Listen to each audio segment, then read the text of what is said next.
Fala, meus amigos, tudo bem com vocês? Bem-vindos ao meu canal. Pessoal, hoje a gente vai reagir a um corte do canal do Flow em que o Igor conversa com o prefeito de Sorocaba, Rodrigo Manga.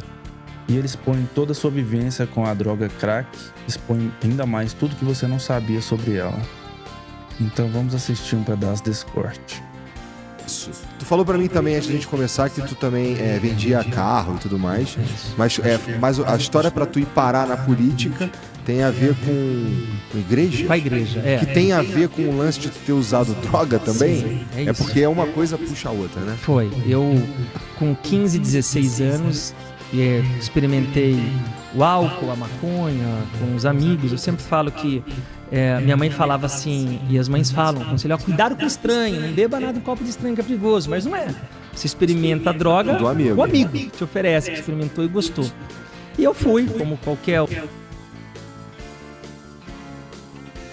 Aqui, pessoal, isso que ele tá falando é muito interessante e é verdade. Às vezes as mães pensam que quem vai oferecer alguma coisa, alguma droga pra gente é algum estranho.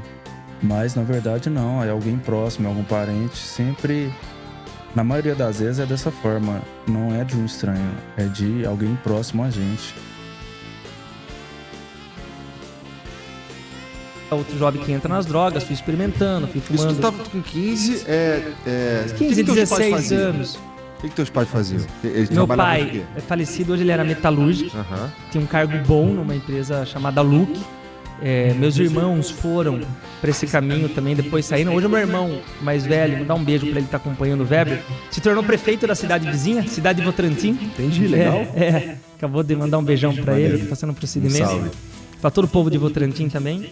Não, eu tô te perguntando isso pra saber em qual escola que tu estudava. Tá, daí eu fui. Não sei, meu pai sempre. Minha mãe dona de casa, meu pai metalúrgico, chefe de seção, mas sempre assim, deu do bom e do melhor para nós. Sempre se esforçou, sempre nós estudamos em escolas particulares, ele na luta dele, fazendo as suas horas sabe? Ele sempre. Minha mãe sempre muito zelosa. Tem uma família. O problema da droga foi comigo. Entendi. Meus irmãos nunca beberam e nunca fumaram. Eu que entrei pro mundo das drogas. Existe uma coisa que fala na dependência química, que é a predisposição que a pessoa tem para iniciar. E aí eu fui na maconha, experimentei maconha, foi uma viagem em Porto Seguro e fumei maconha com o pessoal e tal, e foi legal. Outra coisa muito interessante que ele falou é que, mesmo ele tendo uma família muito estruturada, ele se envolveu nesse vício, né? E muitas vezes a gente pensa que uma família desestruturada só acontece em uma família desestruturada, mas não. Acontece em qualquer família. Eu não comprava, eu fumava quando os caras se reuniam, baralho, fui bebendo, e fumando maconha. Muito jovem. Muito jovem, legal. Fiz Senai para tentar seguir os passos do meu pai e dos meus dois irmãos que trabalhavam nessa empresa. Mas aí, eu vou dar um beijo pro pessoal do Senai, mas eu era muito ruim na área de metalúrgica, não me adaptava. Saí, fui trabalhar de motoboy numa loja de automóveis. E aí, vendo os vendedores ali, teve um sábado, a loja lotada, e passou um senhorzinho, eu atendi aquele senhorzinho e tal, e mostrei ali um Fusca na época pra ele. Ele falou, eu vou comprar esse carro, já venho aí. E eu todo feliz, novinho, falei pro dono da loja, falei, vendi um carro, os caras, esse cara passa sempre aqui, não compra nada, já era conhecido ali da rua. E eu dei uma desanimada, daqui a pouco volta o senhorzinho com uma sacolinha, embrulhado no jornal, com dinheiro, e compra aquele carro à vista. Foi um negócio fantástico, eu me torno vendedor, começo a arrebentar de vender. Tu tinha quantos anos aí? 16 para 17. Pô, então tudo na mesma Tudo época. rápido. Entendi, tá. Começo a arrebentar. Eu tava termino na o escola, Senai. pô.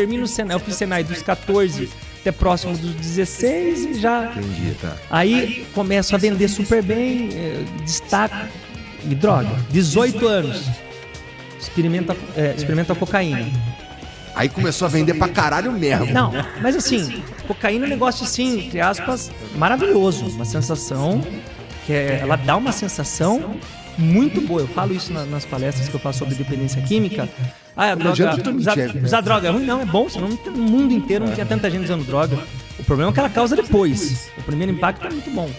E aí eu conseguia ir vendendo e ganhando muito bem, muito jovem, mas ganhando muito dinheiro, porque era um ótimo vendedor.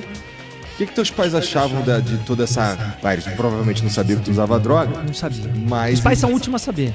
E até porque os pais do modo geral, não querem acreditar que o filho está nas drogas, né? Então, sempre o problema é o filho, é a companhia do filho, não o próprio filho. Então, e na minha casa não era diferente. Meus pais me acobertavam, e eu prosperando, crescendo, abri minha loja, sabe? Montamos uma espécie de chama Sociedade em Conta Participação, um consórcio que tinha. Poxa, arrebentava de ganhar, ia afundando nas drogas, cada vez mais, ia gerando. E aí a cocaína, ela é algo assim que a pessoa cheira, depois de 20 minutos ela tem vontade de cheirar de novo.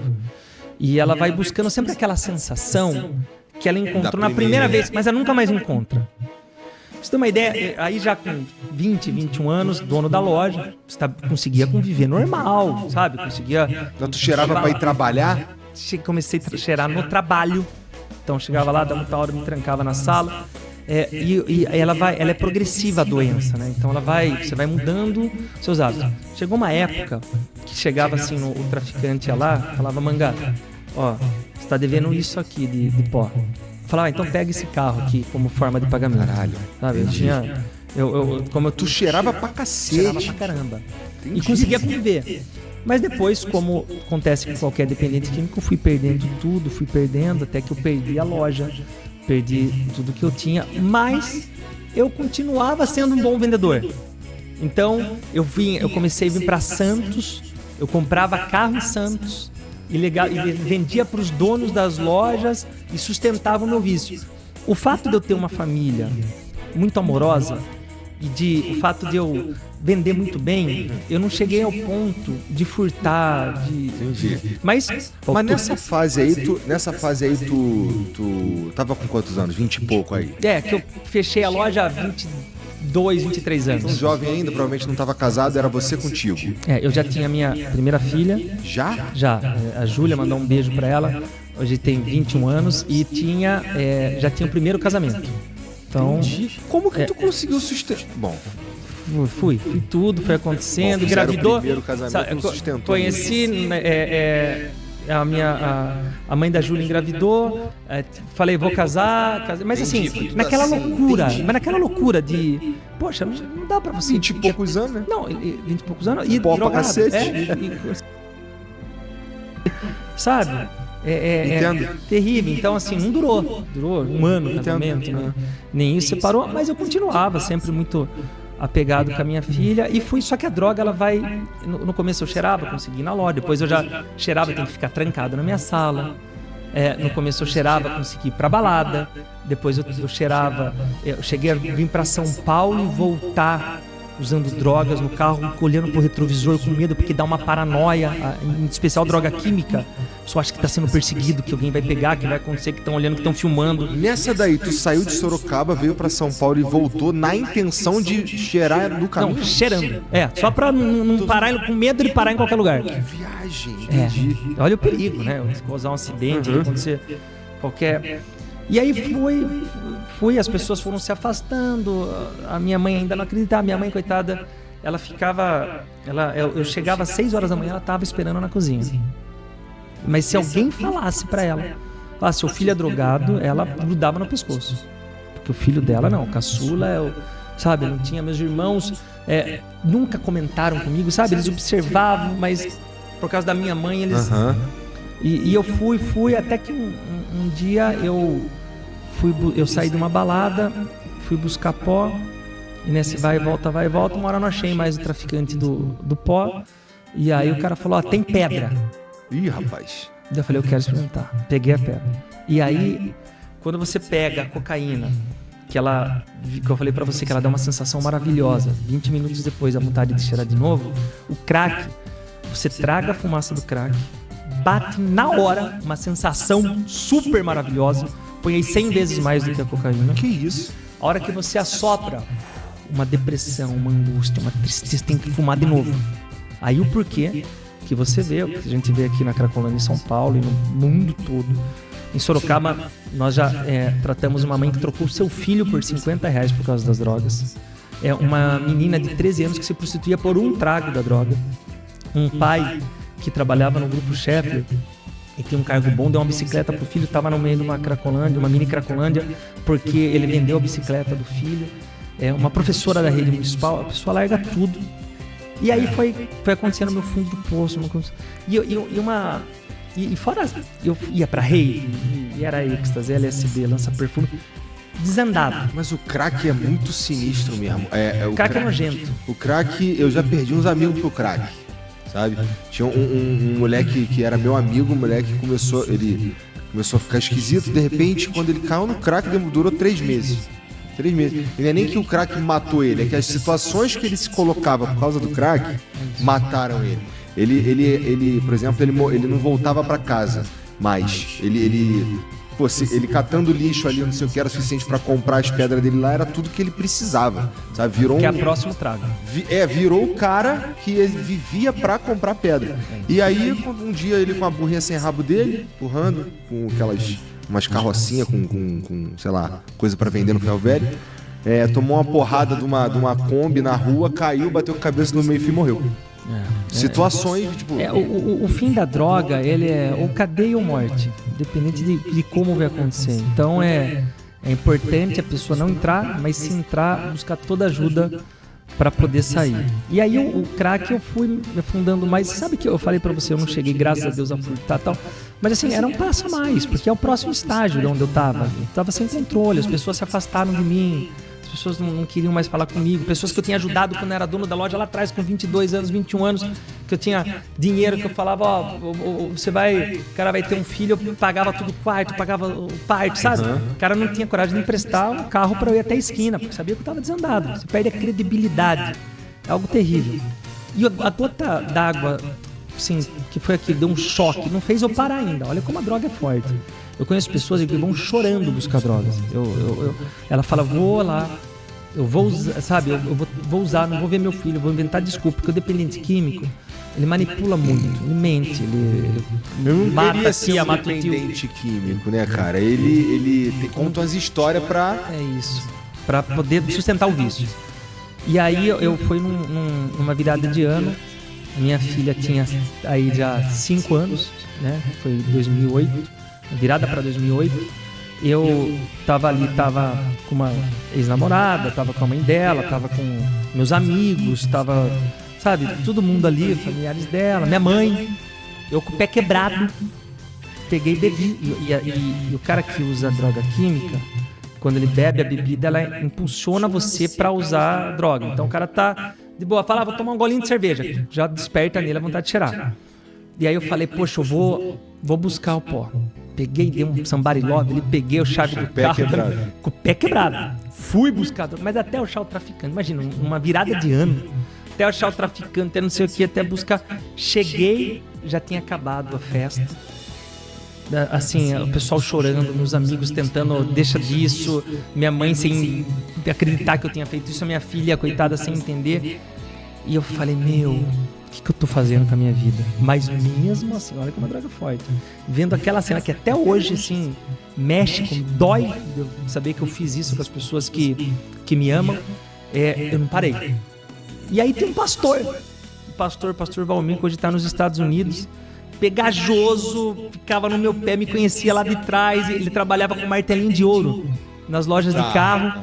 E ele me via e falava, Manga, você tem que ir pra igreja, você tem que voltar, você tem que... Teus pais eram da igreja? Não. Ninguém. Eu tinha visitado, eu já tinha frequentado a igreja, mas assim, não tinha aprofundado lá atrás ainda quando... Só o dependente químico, ele é compulsivo, então ele não controla o vício. Ele é escravo do vício. É isso que ele tá tentando dizer. Eu tava no primeiro casamento, mas não... E aí esse pastor vinha, eu fugia dele, eu falava, ai, que pastor chato, sabe? Aquele negócio canseiro que era... Até quando ele pegou eu num momento meio depressivo, porque a droga, ela no outro dia é dia de muita depressão, de tristeza. É uma ressacona horrível. Aí que acontece? Um suicídio, a pessoa se mata, porque é nojento, sabe? A pessoa esfrega, ela... uma das cenas terríveis que tem na droga é o cara voltando pra casa e você vê o barulho de ônibus, as pessoas indo trabalhar e você sujo, sabe? Fedido porque você ficou usando. Essa é uma sensação terrível. E o pastor pegou eu num momento desses aí e eu falei, ele falou, Manga, vamos comigo, vamos pro Vale da Benção. Vale da Benção é um lugar que tem em Araçariguama, aqui perto. E é um lugar que as pessoas vão morar lá. Vai ter uma igreja e tal, mas vai várias denominações lá. E eu falei, tá bom, pastor, eu vou. Pode passar em casa amanhã às 7 horas da manhã. Igor, desandei na sexta. Saí, cheirei, fumei crack, fiquei pra rua, e bagunça e tal. Cheguei em casa às 6 da manhã. Aí eu fazia tempo que eu não orava. Naquele dia eu orei e falei, Deus, faça que esse pastor esqueça de mim aqui, porque eu preciso descansar, preciso dormir, tô me aguentando mais, quero ficar embaixo da coberta aqui. Não adiantou, 7 horas da manhã, tocou o interfone, era o pastor Valmir. Porra, depois que ele considerou, enfim, investiu tanto tempo pra te convencer, na hora que ele te convenceu, ele não ia falhar, não. Aí fui pro Vale da Bênção, fiquei um dia ali buscando a Deus. Igor, Tu foi de fato buscar a Deus fui logo buscar de Deus, cara? fui buscar, eu não aguentava mais. Eu não me aguentava mais. Eu não sabia mais o que fazer, eu queria parar, não conseguia, sabe? E eu lembro da oração que eu fiz, eu falei assim, Deus, ou o Senhor me cura, o Senhor me mata. Eu fiz essa oração. Igor, e assim, eu nunca mais, depois desse dia, eu fumava 3 maços de Marlboro, eu tinha garrafa de vodka em tudo quanto é bar da cidade de Sorocaba, com meu nome, de uísque. E desse dia em diante, eu nunca mais bebi, eu nunca mais fumei, eu nunca mais usei droga nenhuma, e começou um processo de transformação na minha vida. Eu saí daquele momento, eu liguei pra essa menina que eu namorava, ela não tinha culpa, mas eu falei assim, olha, ela me convidou que ia ter o aniversário do pai dela, daí ia ter bebida, que a turma bebia, o problema era eu que tinha problema com droga, eles não tinham. Daí eu falei, olha, eu não vou porque eu vou parar, vou ficar pra igreja. Ah, mas você vai pra igreja? Eu falei, eu vou. Falei, quer saber? Eu falei, olha, eu peço desculpa por tudo, mas vamos terminar por aqui. Não era culpa dela, era minha. Liguei pros amigos, que são meus amigos até hoje. Falei, olha, eu vou ficar longe de vocês, eu vou mudar de vida, tal. Os caras que usavam comigo, não crack, mas bebia comigo e tal. E me afastei e comecei a ir pra igreja. E lá eu pedi para que Deus preparasse uma mulher de Deus para mim, uma mulher que pudesse vencer comigo. Mas peraí, aí tu foi lá nos caras, tu foi lá na Vale da Bênção. Vale da Bênção.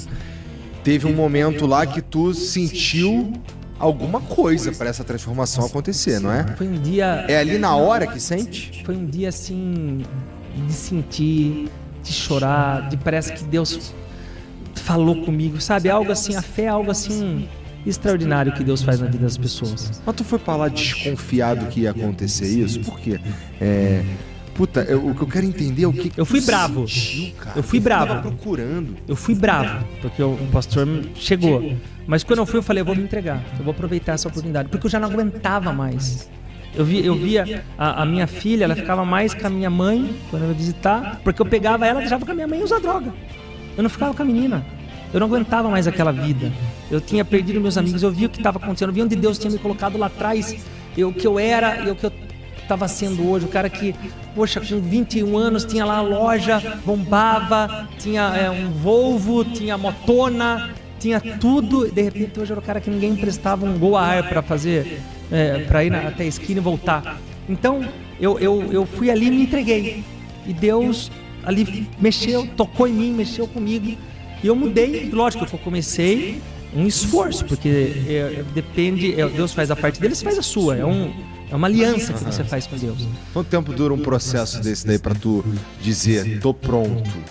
Olha, é um processo que eu falo isso nas palestras. Você tem que estar sempre apegado a Deus.